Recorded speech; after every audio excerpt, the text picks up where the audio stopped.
জবি ছাত্রদলের আহ্বায়ক মেহেদী হাসান হিমেল এবং ছাত্রদলের গুন্ডাদের নেতৃত্বে আমাদের নারী বোনদের হেনস্থা করা হয়েছে। প্রথমত তাদের কাছ থেকে পোস্টার কেড়ে নেওয়া হয়েছে। তারপর শিক্ষার্থীরা যখন এই ঘটনা দেখলো, তারা দলে দলে আমাদের অবস্থান কর্মসূচিতে হাজির হতে থাকলো।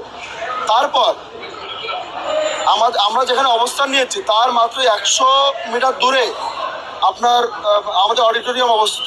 অডিটোরিয়ামের মধ্যে একটি প্রোগ্রাম হচ্ছে, যেখানে মাননীয় উপাচার্য মহোদয়, ইউজিসির চেয়ারম্যান সেখানে উপস্থিত।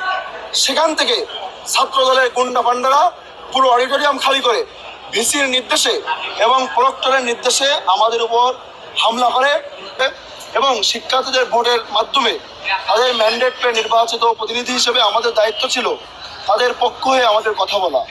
আমরা তারই প্রেক্ষিতে আজ জগন্নাথ বিশ্ববিদ্যালয় কেন্দ্রীয় শিক্ষার্থী সংসদের নেতৃবৃন্দ, সাধারণ শিক্ষার্থীবৃন্দ এবং ইনকিলাব মঞ্চের নেতৃবৃন্দ আমরা শহীদ সাজিদ ভবনের সামনে আমরা কয়েকটি পোস্টার হাতে আমরা সেখানে অবস্থান নিই। তখন প্রাথমিক যে অবস্থান ইনকিলাব মঞ্চের, সেই প্রাথমিক অবস্থানে